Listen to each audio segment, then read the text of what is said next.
The champagne glass slipped from my hand as Jessica's voice cut through the celebration noise like a blade. "Everyone, I have something important to share." The crystal shattered against the marble floor of the Westside Country Club, but the sound was nothing compared to what came next. "Michael and I are getting divorced. I'm marrying David instead." She gestured toward her boss, who stood beside her with a smug smile, his arm already wrapped possessively around her waist.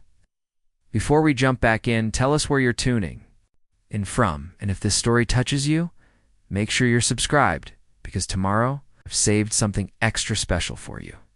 200 guests fell silent. The jazz quartet stopped mid-note. Our 10th wedding anniversary party had just become my public execution. But here's what nobody expected. Instead of collapsing, instead of screaming, instead of making the scene, Jessica probably anticipated, I did something that left everyone stunned. I started a slow clap. Then I walked over to the microphone Jessica had just abandoned. "Well," I said, my voice carrying across the silent ballroom, "I guess that saves me the trouble of making my own announcement tonight." I pulled out an envelope from my jacket pocket, one I'd been carrying for weeks. "Jessica, these are divorce papers. I've already signed them. Your lawyer can collect them tomorrow." The gasps were audible now. "And David, congratulations. You're getting exactly what you deserve." The thing is, what looked like perfect timing was actually 3 months of careful planning. When your wife starts working late every night and comes home smelling like someone else's cologne, you don't just sit there hoping it'll work itself out. Not when you're an architect trained to spot structural problems before they bring down the whole building. It started small. Jessica began criticizing everything about our life together. Our house wasn't impressive enough. My income wasn't growing fast enough. Friends weren't successful enough. She'd developed expensive tastes that perfectly aligned with her new boss's lifestyle. Wanting designer handbags and weekend trips to wine country that we couldn't actually afford on my architect's salary. Then came the lies. She'd tell me she was at team-building retreats that I later discovered didn't exist. She'd claim late-night strategy sessions while posting Instagram stories from expensive restaurants across town. The final straw came when I found text messages on her phone that she'd forgotten to delete. Messages that made it clear this wasn't just an emotional affair, but something that had been building for months, complete with plans for their future together that obviously didn't include me. Most people would have confronted her immediately. Most people would have demanded explanations, started fights, maybe even stormed into her office to cause drama. But I'm not most people. I'm someone who designs buildings that need to withstand earthquakes.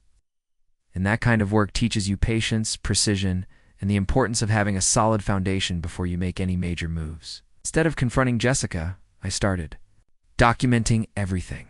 Screenshots of her lies, copies of credit card statements showing expensive dinners I wasn't invited to, phone records that painted a clear picture of her double life. My lawyer, an old college friend named Mark, helped me understand exactly what I was dealing with. Oregon's no-fault divorce laws meant I couldn't use her infidelity against her directly. But the financial evidence of her spending our money on another man while lying to me about it, that was different. Mark laid out the reality for me over coffee at Powell's Books one rainy Tuesday morning. "Michael, she's been systematically draining your joint accounts to fund this relationship. That designer bag she claimed was a work bonus that came from your savings. Those wine country trips," she said, "were paid for by her company. Also your money. You have grounds for financial misconduct during marriage, which changes everything about asset division." But documentation wasn't enough. I needed a plan that would protect my future, not just punish her past. That's when I started thinking like an architect approaching a renovation project. You don't just tear down the old structure, you have to know exactly what you're building to replace it. The first step was securing my business. Blueprint architecture was technically a marital asset, but I'd built it from nothing with my own designs and client relationships. I spent weeks working with my business attorney to restructure the company, buying out the marital interest with a loan against future earnings and transferring ownership to a trust that would protect it from any divorce settlement. Jessica had no idea what I was doing because she'd never shown any interest in the technical aspects of my work. The second step was more complex. David Chen's company, Summit Development Group, had been one of my biggest clients for the past 3 years. Half of my annual income came from designing luxury condominiums and commercial spaces for his projects. If Jessica was planning to marry him, I needed to assume that working relationship was about to become very complicated. I started quietly diversifying my client base, reaching out to competing developers, and building relationships with new contractors and real estate firms around Portland. That's how I met Emma. She walked into my office on a Thursday afternoon in March, carrying blueprints for a sustainable housing project in the Hawthorne district that had my name written all over it. Emma ran Urban Design Collective, an interior design firm that specialized in eco-friendly spaces. And she needed an architect who understood how to make green building concepts actually work in practice. But what struck me wasn't just her professional competence or the fact that her design aesthetic perfectly complemented my architectural style. It was the way she approached problems. When I explained the structural challenges with her initial concept, she didn't get defensive or frustrated. Instead, she grabbed a pencil and started sketching modifications right there at my conference table, asking intelligent questions about load-bearing requirements and sustainable material options. "What if we moved the main support beam here?" she said, pointing to her revised sketch, "and used reclaimed steel instead of new construction materials? Would that work with your environmental impact goals?" I found myself leaning forward, genuinely excited about a project for the first time in months. "That's brilliant. And if we angle the roofline this way, we can maximize solar panel efficiency while maintaining the aesthetic you want." We worked together for 3 hours that day, completely redesigning her project from the ground up. By the time she left, we had something that was both more beautiful and more sustainable than either of us had originally envisioned. More importantly, I realized I'd found someone who shared my actual values, not just my bank account. Over the next several weeks, Emma and I began collaborating on multiple projects. Her firm was growing rapidly, and my architectural expertise helped her bid on larger contracts that required structural knowledge. My business started expanding beyond David Chen's developments into residential renovations and commercial designs. That actually meant something to me. But the best part was how easy it felt to work with someone who understood professionalism. Emma never asked me to buy her expensive gifts or complained that my Toyota Prius wasn't impressive enough. She drove a Honda Civic Hybrid and brought her own coffee to our morning meetings. When we grabbed lunch to discuss projects, she insisted on splitting the bill. When our work sessions ran late, she ordered pizza for the whole team instead of expecting me to take her to expensive restaurants. The contrast with Jessica couldn't have been more stark, while my wife was draining our accounts to maintain an image that impressed her new boyfriend. I was building something real with someone who valued substance over appearance. 3 weeks before our anniversary party, I made my decision. I was done with the marriage, done with the lies, and ready to build something better. Mark had finished preparing all the legal paperwork, and my business restructuring was complete. I'd already started moving my personal belongings out of our Lake Oswego house little by little, storing them at Ryan's place until I could find a new apartment. The only question remaining was timing. I could have confronted Jessica privately, filed the papers quietly, and handled everything behind the scenes like a mature adult. But Jessica had chosen to conduct her affair publicly, flaunting her new relationship at work events and around town where our mutual friends could see. If she wanted drama, I decided she could have it. That's why I was carrying those divorce papers at our anniversary party. That's why I wasn't surprised when she made her announcement. And that's why, when she tried to humiliate me in front of everyone we knew, I was ready to turn her moment of triumph into something she'd never forget. What Jessica didn't realize was that half the people at that party were my clients, my professional contacts, and my real friends. They weren't there to celebrate a marriage that had been dead for months. They were there because they respected the work I'd built and the person I'd become. As I handed her the envelope and walked off that stage, I wasn't walking away from my life. I was walking toward the future I'd been carefully constructing while she was busy destroying our past. And Emma, who was waiting for me in the lobby with a smile that said she understood exactly what had just happened, was the foundation of everything I was about to build next. The Monday after the anniversary disaster, I walked into my office to find 17 missed calls from Jessica and a dozen more from David Chen, my assistant. Maria looked at me with concern as she handed me the message slips. "They've been calling since 7 this morning," she said. "Should I put them through when they call again?"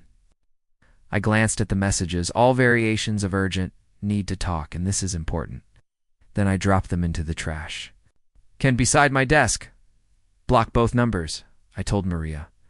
"All communication goes through my attorney from now on." Wow. What I didn't expect was Jessica showing up at my office 3 days later, looking like she hadn't slept since the party. Her usually perfect makeup was smudged, her designer dress wrinkled, and her hands were shaking as she pushed past Maria's protests and burst into my conference room where I was meeting with Emma about the Hawthorne project. "Michael, we need to talk," Jessica said, her voice cracking slightly. She glanced at Emma with obvious irritation. Alone. I didn't stand up from the table where Emma and I had been reviewing sustainability reports. "Jessica, meet Emma Chen from Urban Design." "Collective, Emma. This is Jessica, my soon-to-be ex-wife." The introduction was deliberately cold, professional. Whatever you need to say, you can say it in front of her. She's going to be handling the interior design for several of my upcoming projects. Preparing and narrating this story took us a lot of time, so if you are enjoying it, subscribe to our channel. It means a lot to us. Now back to the story. Jessica's face flushed red, not discussing. Our private business in front of some random contractor? Emma started to gather her papers, clearly uncomfortable, but I gestured for her to stay seated. "Emma isn't random, and our business isn't private anymore. You made sure of that on Saturday night." I finally looked directly at Jessica. Do you want?" The tears started then, which would have worked on me 6 months ago. Now I just felt tired watching her performance. "David isn't who I thought he was," she said. "After the party, he started talking about prenups and separate bank accounts. He wants me to sign papers saying I won't have any claim to his properties or business assets. Michael, I made a mistake." I exchanged a glance with Emma, who was trying very hard to pretend she wasn't witnessing this breakdown. "Jessica, you didn't make a mistake. You made a choice. A series of choices, actually, over several months." I pulled out my phone and showed her a bank statement, like choosing to spend $4,000 of our money on dinners with David while telling me we needed to cut back on groceries. Her face went white as she recognized the document. "How did you get that?" "I've had access to our joint accounts the entire time, Jessica, just like you did when you were emptying them." I put the phone away and stood up. "The divorce papers are filed. Mark will contact your lawyer about the settlement conference. I suggest you find a good attorney, because mine has some interesting questions about financial misconduct during marriage." Jessica looked between Emma and me, and I could see her calculating, trying to figure out if this was some kind of negotiation tactic. "You can't be serious about divorcing me over this. We've been together for 12 years, Michael. We have a history." "We had a history," I corrected, past tense. "You traded it for whatever future David was promising you. How's that working out?" That's when she completely lost it. "You think you're so smart, don't you? You think you've got everything figured out with your little girlfriend here." She pointed at Emma, who had gone very still. "But David told me something interesting about your precious business. Half of your contracts come from Summit Development. When David blacklists you from working with any of his partner companies, let's see how long your architecture firm lasts." The threat hung in the air like smoke. Emma looked at me with concern, probably wondering if she'd gotten involved with someone whose career was about to implode. But I just smiled, which clearly wasn't the reaction Jessica expected. "That's interesting timing," I said, "because David's threat would have been a lot more effective 3 months ago, before I started diversifying my client base." I walked to my desk and pulled out a folder. "Emma, remember that sustainable housing development you brought me? The one with the city council backing and the federal green building grants? That's going to replace about 60% of my annual revenue from Summit Development." I handed Emma the contracts we'd signed the week before. "Plus, I've got commitments from 3 other development firms in Portland. It's 2 in Seattle and 1 in Vancouver. That should cover the rest." I looked back at Jessica. "David's welcome to blacklist me. It'll save me the awkwardness of firing him as a client." Jessica stared at the contracts in Emma's hands like they were personally offensive to her. "You planned this whole thing," she said, her voice getting shrill. "You knew I was seeing David, and instead of fighting for our marriage, you just started plotting your revenge. I wasn't plotting revenge, Jessica. I was protecting my future. I walked to the window overlooking downtown Portland, watching the construction crews working on a building I'd designed 2 years ago. When you started lying about where you were spending your evenings, I had two choices. I could either pretend it wasn't happening and hope you'd change your mind, or I could accept that you'd already made your choice and plan accordingly. Emma finally spoke up, her voice quiet but steady. Maybe I should leave you two to work this out privately. No, I said firmly. Jessica was just leaving. Weren't you, Jessica? My ex-wife looked at me for a long moment, and I could see her trying one last manipulation. Oh. Her voice got soft, vulnerable, the tone she used to use when she wanted something. Expensive. Michael, I know I hurt you, but we can fix this. We can go to counseling, work through our problems. Don't throw away 12 years over one mistake. The sad part was, there was probably a time when those words would have worked. On me, when I would have convinced myself that love meant accepting whatever scraps of loyalty she was willing to offer. But standing there next to Emma, who had spent the morning showing me detailed sustainability reports because she cared about doing excellent work, I realized how exhausting it had been to love someone who only valued me for what I could provide. Jessica, if David kicks you out, don't come back here. Not your backup plan. I opened the conference room door. Maria will validate your parking on the way out. After she left, Emma and I sat in silence for several minutes. Finally, she spoke. Is your business really going to be okay without Summit Development? I laughed, probably the first genuine laugh I'd had in months. Emma, my business is going to be better than okay. Working with David meant designing the same luxury condos over and over. Projects that were all about maximizing profit per square foot with no consideration for environmental impact or community benefit. I gestured to the sustainable housing plans spread across the table. This kind of work, what we're building together, this is what I became an architect to do. Emma smiled, and I realized she'd been worried not just about my business, but about whether she'd made a mistake trusting me with her projects. Good, she said, because I've got 3 more developments that need architectural design. After seeing how you handled that situation, I'm pretty sure you're exactly the kind of partner I want to work with. The word partner hung between us, and I wondered if she meant it the way I was starting to hope she meant it. But that was a conversation for another day.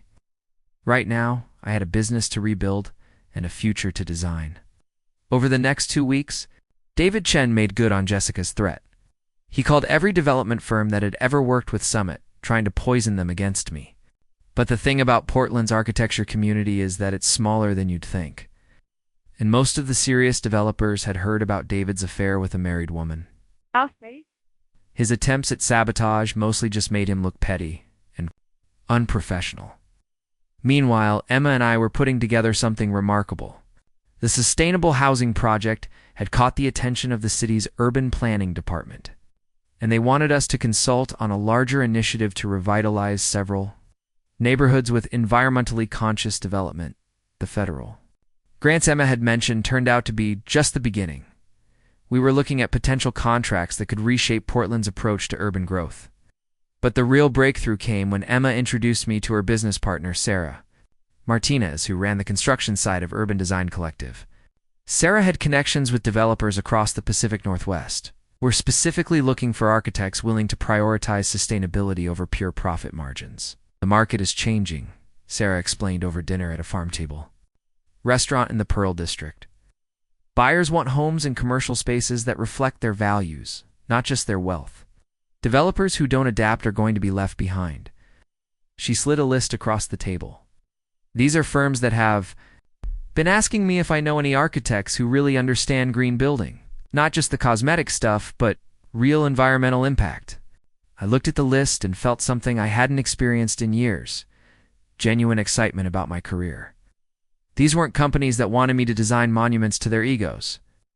They were firms that wanted to build something meaningful, something that would make their communities better, instead of just more expensive. Emma leaned forward, her eyes bright with the same enthusiasm I was feeling. Michael, what if we made this official? It's not just project-by-project collaboration, but a real partnership.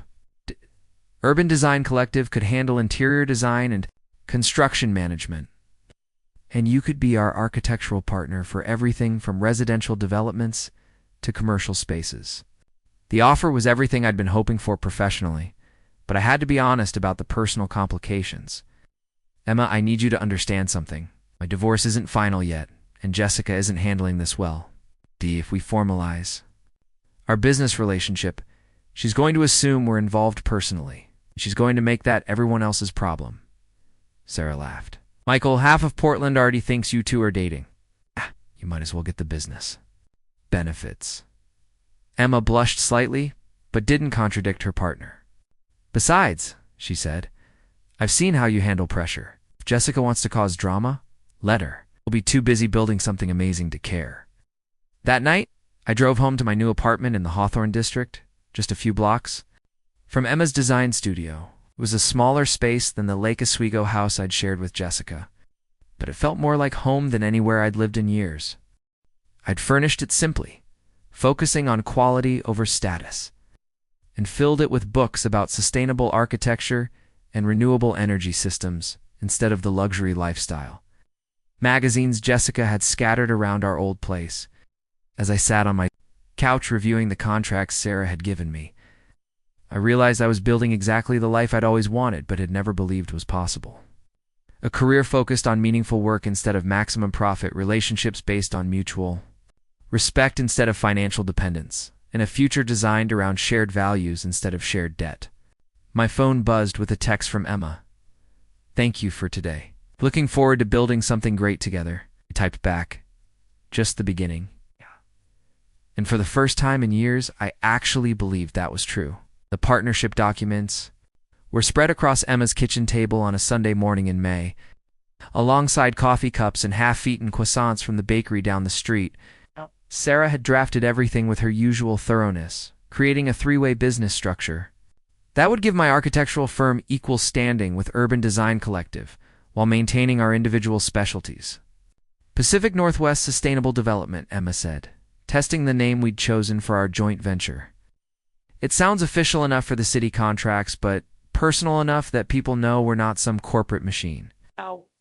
The revenue sharing agreements when my phone started buzzing with an unknown number. I ignored it, but it kept ringing. Finally, Emma reached over and answered it herself. Michael's phone. This is Emma. Her expression quickly shifted from professional politeness to irritation. No, he cannot come to the phone right now. No, I will not take a message. Please stop calling this number. She hung up and looked at me apologetically. Jessica. She's apparently going through your contacts, trying to find ways to reach you. Before I could respond, my landline rang. Then Emma's cell phone. Then Sarah's number, which was listed on our business cards. The harassment campaign had escalated from annoying to borderline stalking, and it was starting to affect our work.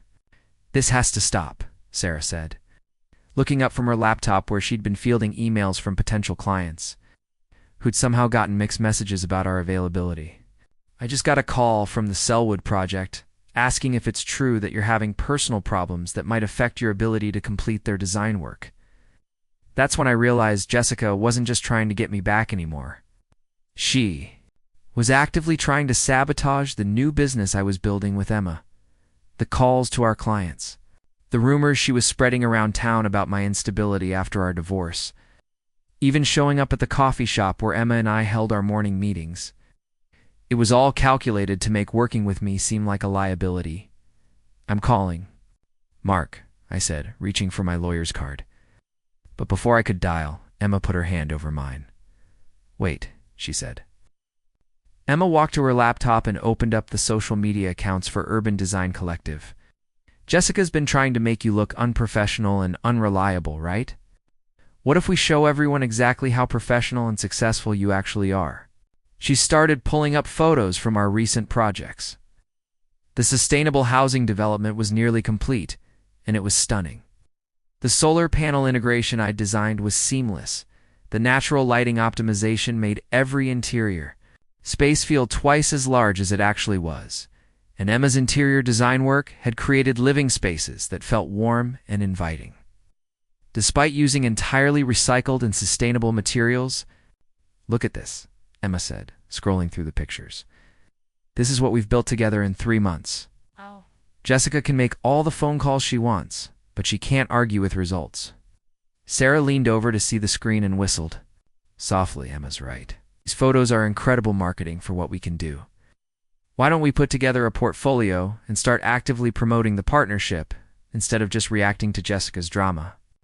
That afternoon, the three of us spent hours creating a professional presentation that showcased not just the individual projects we'd completed, but the integrated approach that made our collaboration special. My architectural designs optimized. For environmental efficiency, Emma's interior work that maximized both beauty and sustainability, and Sarah's construction management that brought everything together on time and under budget. By Tuesday, we had meetings scheduled with 4 new potential clients, including a tech company that wanted to build a carbon-neutral office campus and a nonprofit affordable housing organization that had been struggling to find architects who understood both environmental impact and cost constraints. But Jessica wasn't done trying to interfere. She showed up at the tech company meeting, claiming she was there to discuss marketing services for their current projects. The receptionist, confused about why the soon-to-be ex-wife of their architect was in their lobby, called Emma instead of me. "She's here," Emma said when she reached me on the phone. I was stuck in traffic on the way to the meeting, running late because of construction on the Burnside Bridge. "What do you want me to do?" "Handle it," I said, without hesitation. "No, our work better than anyone. If Jessica wants to make a scene, let her do it in front of people who can see exactly who's actually professional." When I finally arrived at the tech company's offices 20 minutes later, I found Emma calmly presenting our sustainable design concepts to 3 executives while Jessica sat in the corner, looking increasingly uncomfortable. Emma had not only started the meeting without me, she'd taken control of it completely. "As you can see," Emma was saying, pointing to the architectural renderings on her tablet, "Michael's design maximizes natural light throughout the workspace, which reduces electrical costs by about 30% annually. The rooftop garden system I've proposed will provide fresh air filtration and temperature regulation, cutting HVAC expenses by another 15%. One of the executives, a woman in her 50s who introduced herself as the VP of Operations, was taking detailed notes. "These cost savings are significant. And how quickly could you have preliminary designs ready for our board presentation?" 2 weeks, I said, taking a seat at the conference table as if Jessica's presence was completely irrelevant. "Emma and I can have both the architectural framework and interior design concepts ready for your review." Jessica finally spoke up, her voice tight with forced pleasantness. "I'm sorry, but aren't you in the middle of some personal difficulties that might affect your availability for major projects?" The room went quiet. "Eh?" The VP looked between Jessica and me with obvious confusion, probably wondering why someone was sabotaging a business meeting with personal gossip. Emma didn't miss a beat. "Michael's divorce proceedings are actually an advantage for clients," she said smoothly. "He's completely focused on work right now, which is why we've been able to complete our current projects ahead of schedule and under budget. Some of our best work happens when architects aren't distracted by unstable personal relationships." The subtle dig was perfect. Jessica's face flushed red, but she couldn't respond without making herself look even more unprofessional. After a few more questions about timeline and budget, the executives asked us to prepare a formal proposal, and Jessica was left with nothing to do but leave. "That was impressive," I told Emma as we walked to the parking garage after the meeting. She grinned. "I've been practicing." Sarah thinks we should start charging extra for drama management services. But the real breakthrough came 2 days later, when Emma got a phone call that changed everything. Her phone rang during our morning coffee meeting, and I watched her face light up as she answered. "This is Emma." "Yes, we're definitely interested. When would you need the preliminary designs?" "It's aggressive, but we can make it work." "Can I call you back in 1 hour?" She hung up and looked at me with barely contained excitement. "Michael, that was the Portland Development Commission. They want us to bid on the River District Revitalization Project. 42 acres of waterfront property Mixed-use development. Completely sustainable design requirements. It's the biggest project they've ever put out for bid. I nearly choked on my coffee. The River District project was legendary in Portland architecture circles. The city had been talking about it for 5 years, trying to find the right team to transform a stretch of abandoned industrial buildings into a model sustainable community. The budget was 8 figures, the timeline was 3 years, and whoever won the contract would basically be set for life. Emma, do you understand what you're saying? This isn't just a big project, this is the project. Every major firm in the Pacific Northwest is going to bid on this. She pulled out her laptop and started opening files. That's exactly why we're perfect for it. The big firms will propose generic luxury developments with some solar panels thrown on top to meet the sustainability requirements. We can offer something completely different, something that actually solves urban planning problems instead of just maximizing profit per square foot. She was right, and I could already see the possibilities. Mixed-income housing that didn't look like public housing, commercial spaces designed to support local businesses instead of national chains. Public areas that brought the community together instead of just providing decoration for expensive condos. It was everything I'd gotten into architecture to build. The proposal is due in 6 weeks, Emma continued. The presentation to the commission is in 8 weeks. Sarah thinks we can put together a team that includes some of the smaller local contractors who specialize in sustainable construction methods. I opened my own laptop and started sketching preliminary concepts. What if we designed the whole development around the idea of regenerative architecture? Not just sustainable, but actually improving the environmental conditions of the site. Over time, Emma leaned forward, studying my rough drawings. Explain that. Most green building focuses on reducing negative impact, I said, adding details to the sketch. But what if we designed buildings that actively cleaned the air, filtered stormwater runoff, and created habitat for local wildlife? The entire development becomes part of Portland's environmental infrastructure instead of just being less harmful. Then traditional construction? We spent the rest of the morning brainstorming concepts that got more ambitious and more exciting with each iteration. Green roofs that weren't just decorative, but actually provided food for residents. Solar panel installations that doubled as public art. Natural water management systems that turned seasonal flooding from a problem into a feature. By the time we closed our laptops, we had the foundation of a proposal that was unlike anything either of us had ever seen attempted. It was risky, innovative, and exactly the kind of project that would establish Pacific Northwest Sustainable Development as a major player in urban planning. Emma looked at me across the table, her eyes bright with the same ambitious energy I was feeling. Michael, if we win this contract, everything changes. For the business, for Portland, for what's possible in sustainable development. Reached across the table and took her hand, not caring that we were in public or that our relationship had been strictly professional up to this point. Emma, we're not just going to win this contract. We're going to create something that changes how cities think about development for the next 50 years. She squeezed my hand and smiled. Partners, I agreed. I realized wasn't just talking about the business anymore. The morning of our presentation to the Portland Development Commission, I woke up at 5 a.m. to find Emma already in my kitchen, surrounded by presentation boards and laptop computers. She'd let herself in using the spare key I'd given her 3 weeks earlier. She was wearing the navy blue dress she'd bought specifically for this meeting. Please tell me you've been awake for 5 minutes and didn't spend the entire night here, said, pouring coffee into 2 travel mugs. She looked up from the architectural models we'd spent the past month perfecting. I got here at 4. I couldn't sleep, and I wanted to run through the presentation one more time. She gestured to the intricate scale model of the River District, the development that took up most of my dining room table.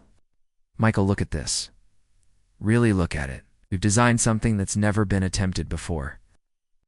The model showed 42 acres of waterfront property transformed into a living ecosystem that happened to include housing, commercial space, and public areas. The buildings seemed to grow organically from the landscape, with green roofs that flowed into each other and water features that managed stormwater while creating beautiful public spaces. Solar installations that looked like art pieces. Wind turbines disguised as kinetic sculptures, and community gardens integrated into every residential building. The numbers work, Emma continued, pulling up spreadsheets on her laptop. Construction costs are only 12% higher than traditional development. But the long-term operational savings from energy efficiency and water management cover the difference within 7 years. After that, residents and business owners save money every month compared to conventional buildings. I reviewed the financial projections one more time, still amazed that we'd found a way to make environmental sustainability profitable instead of just morally satisfying. What we've created here isn't just good architecture. What's a new model for how cities can grow without destroying the environment that makes them livable? At 8 a.m., we loaded our presentation materials into my Prius and drove downtown to the Portland building where the Development Commission held their meetings. The competition was exactly what we'd expected. 3 major firms with offices in multiple cities, all proposing variations of luxury mixed-use developments with token green features. But as we carried our materials into the presentation room, Emma grabbed my arm. "Michael, that's Jessica in the hallway. What is she doing here?" I looked where she was pointing and saw my soon-to-be ex-wife talking animatedly with David Chin outside the conference room doors. They were both dressed professionally, and David was carrying a portfolio that looked suspiciously similar to the presentation. Materials being used by the other bidding firms. "She's here with David," I said, the pieces clicking into place. "Summit. Development must be partnering with one of the major firms to bid on this project." Emma's face went pale. "Michael, she's been listening to our conversations for weeks. She knows about the regenerative architecture concepts, the community garden integration, all of our innovative ideas. What if she's been feeding information to David so they could incorporate our designs into their proposal?" Before I could respond, Jessica spotted us and walked over with a smile that didn't reach her eyes. "Michael, Emma, what a surprise to see you here. I didn't realize small local firms were eligible for projects this large." "Everyone's eligible, Jessica," I replied calmly. "The commission selects based on the quality of the proposal, not the size of the firm." David Chen approached with his usual arrogant smirk. "Michael, I have to admit I'm curious to see what you've come up with. After our business relationship ended so abruptly, I've been wondering if you really have the resources to handle major developments." Emma stepped forward before I could respond. "Mr. Chen, you'll be able to evaluate our capabilities along with everyone else when we present to the commission in 30 minutes. Jessica's expression sharpened. "Actually, Emma, I think there might be some confusion about the presentation schedule. David's firm is presenting first, and they have some very innovative sustainability concepts that I think will impress the commissioners." The implication was clear. They'd stolen our ideas and planned to present them before we had a chance to show our original work. Jessica was still trying to sabotage my success, even when it meant undermining a project that could benefit the entire city. But Emma surprised me by laughing. "That's wonderful news," she said. "I'm looking forward to hearing how they've interpreted sustainable development concepts." David looked puzzled by her confident response, and I realized Emma had a plan. "What are you thinking?" I asked quietly as Jessica and David walked away. They may have overheard our conversations, but they don't understand the engineering behind our ideas, Emma explained. They try to present regenerative architecture concepts without the technical knowledge to back them up. They're going to look like amateurs when the commissioners start asking detailed questions. She was absolutely right.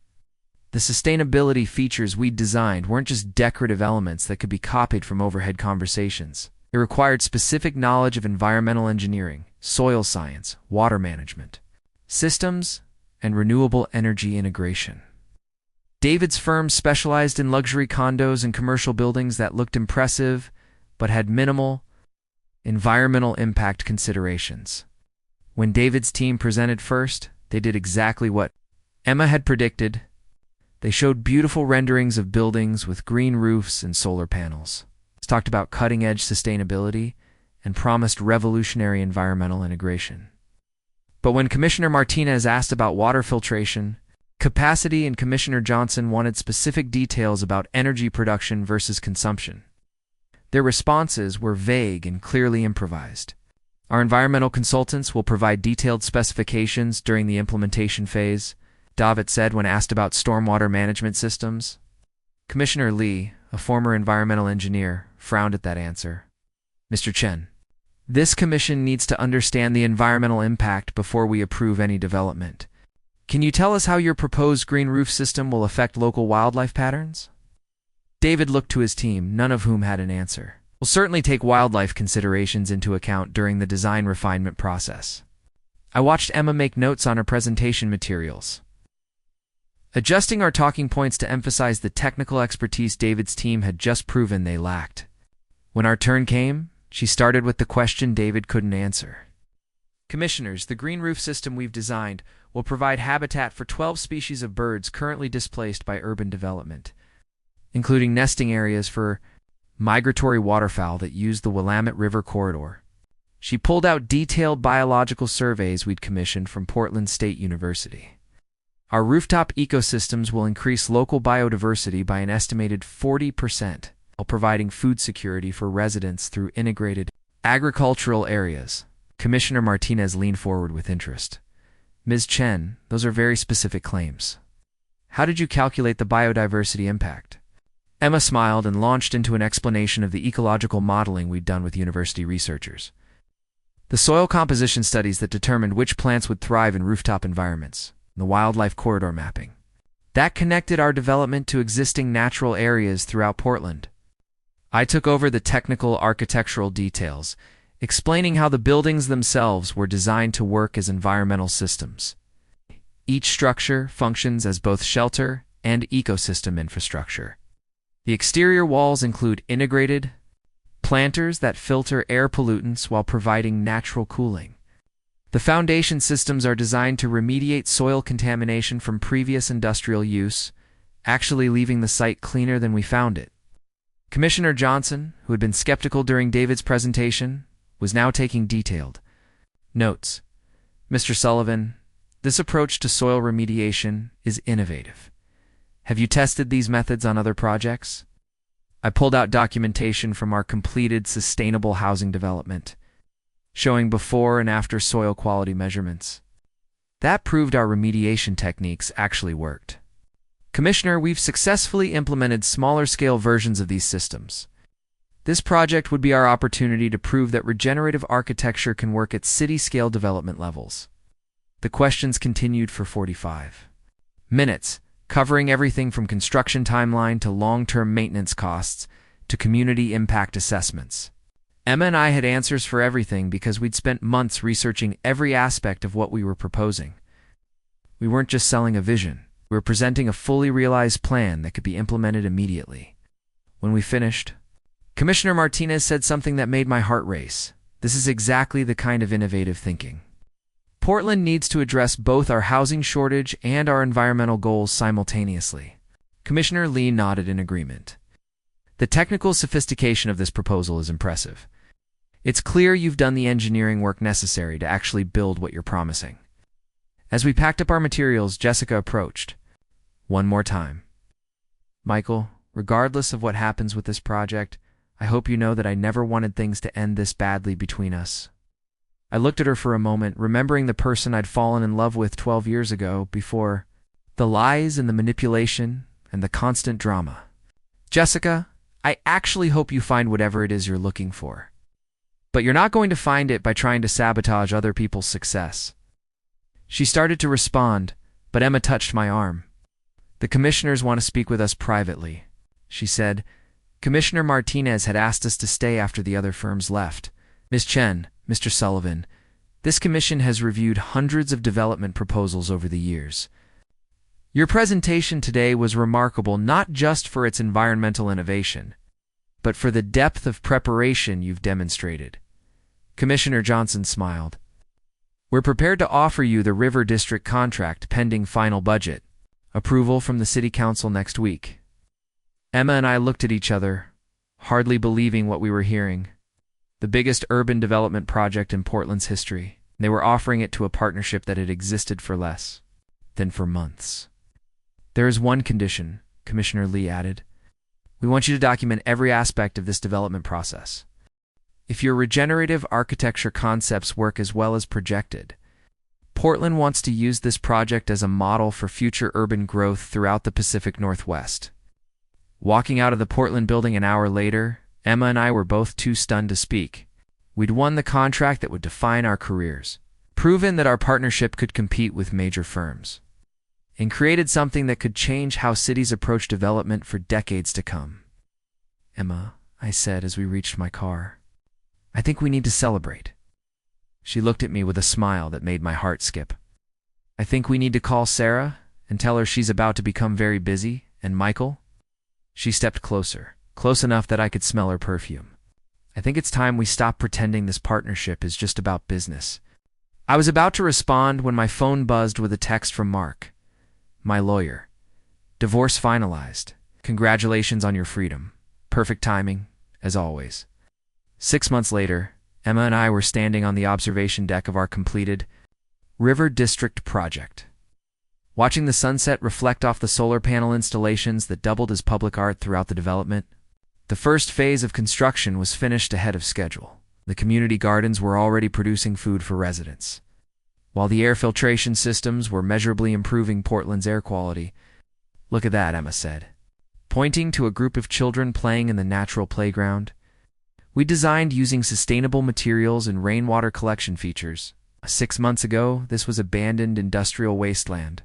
Now, it's the most environmentally advanced neighborhood in the country." She was right. The River District had exceeded every projection we'd made to the Development Commission. Energy costs for residents were 60% lower than comparable housing elsewhere in Portland. The water management systems had prevented flooding during the heaviest rainfall season in a decade. Property values had increased. But the mixed-income housing design meant families weren't being priced out of their own neighborhood. More importantly for our business, Pacific Northwest Sustainable Development had become the most sought-after architectural firm in the region. We had contracts booked 18 months in advance, with cities from Seattle to San Francisco requesting consultations on sustainable urban planning. Emma and I had been featured on the cover of Architectural Digest, and Sarah was managing a construction team of 47 full-time employees. "Emma," I said, turning away from the view to look at the woman who had transformed my life in every possible way, "there's something I need to tell you." She raised an eyebrow, probably expecting another business opportunity or project update. We'd been working 16-hour days for months. Even our personal conversations often centered around construction schedules and budget projections. Instead, I got down on one knee and pulled out a ring I'd been carrying for 3 weeks, waiting for the right moment. "Emma Chen, you saved my business, my career, and my belief that partnerships could be built on mutual respect instead of manipulation. Will you marry me?" The ring wasn't a massive diamond like the one I'd bought Jessica years ago. Was it vintage emeralds surrounded by recycled gold, designed by a local artist who specialized in ethically sourced jewelry. It was beautiful, unique, and perfectly suited to a woman who valued authenticity over status symbols. Emma stared at the ring for a moment, then started laughing. "Michael Sullivan, are you seriously proposing to me at our construction site?" "It's not a construction site anymore," I said, still kneeling. "It's proof that we can build something beautiful together. I can't think of a more perfect place to ask you to build a life with me." She took the ring and slid it onto her finger, then pulled me to my feet and kissed me in front of the sustainable housing development that had brought us together. "Yes, obviously yes. But next time you plan something romantic, maybe choose a location that doesn't smell like fresh concrete and sawdust." 2 months later, we held our wedding in the community garden space at the heart of the River District.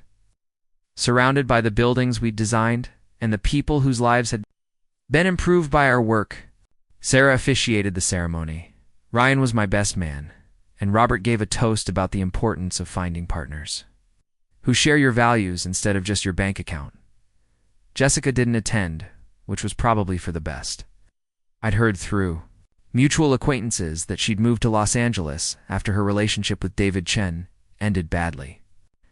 Apparently, David had lost several major contracts after his presentation disaster with the Development Commission, and he'd blamed Jessica for providing inadequate intelligence about our designs.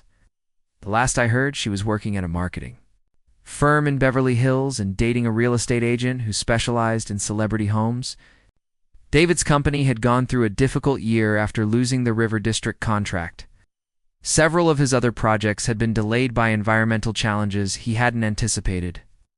and his reputation in Portland's development community never recovered from his failed attempt to steal our ideas. Summit Development Group was still in business, but they downsized significantly and were no longer considered a major player in sustainable construction.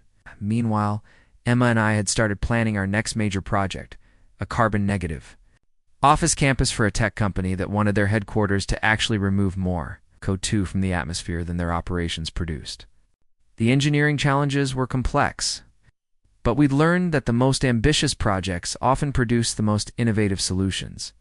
You know what the best part is? Emma said as we danced at our reception, surrounded by friends, family, and colleagues who genuinely celebrated our success. A year ago, you were stuck in a marriage with someone who didn't value what you were trying to build. Now, you're married to someone who helped you build something that's changing how entire cities think about development. She was right. Jessica had seen my architectural work as a means to an end, a way to fund the lifestyle she wanted without caring about the impact of what I was creating. Emma saw my work as an extension of who I was, and she'd help me become the kind of architect I'd always wanted to be, but never believed was possible. 6 months after our wedding, Architectural Review named Pacific Northwest Sustainable Development the most innovative firm in North America. Emma and I were invited to speak at conferences around the world about regenerative architecture and environmentally conscious urban planning. The River District had become a model for sustainable development that was being studied and replicated in cities across 3 continents. But the real satisfaction came from smaller moments. Walking through neighborhoods we'd helped design and seeing families enjoying spaces that made their lives better while protecting the environment. Getting thank you notes from residents whose energy bills were so low they could afford to save money for their children's education. Watching wildlife return to urban areas that had been industrial wasteland just a few years earlier. You know what I realized? I told Emma one evening as we reviewed plans for a sustainable hospital complex in Vancouver. When I was married to Jessica, I thought success meant making enough money to afford whatever she wanted to buy. Now I realize success means building something that makes the world better for people you'll never meet. Emma looked up from her laptop where she was designing healing gardens for cancer patients. That's the difference between building a life around consumption versus building a life around creation. We're not just making money, Michael. We're making things that matter. Looking back now, I can see that Jessica leaving me wasn't a tragedy. It was the push I needed to stop accepting a life built around someone else's priorities and start creating one based on my own values. Emma didn't just become my wife. She became the partner who helped me build the career, the business, and the life I'd always wanted, but had never believed I deserved. The morning Jessica announced she was leaving me for David Chen, I thought my world was falling apart. I had no idea I was actually watching the foundation being cleared for something infinitely better. Sometimes the best thing that can happen to you is losing something that was never right for you in the first place. Up next, you've got 2 more standout stories right on your screen. But if this one hit the mark, you won't want to pass these up. Just click and check them out.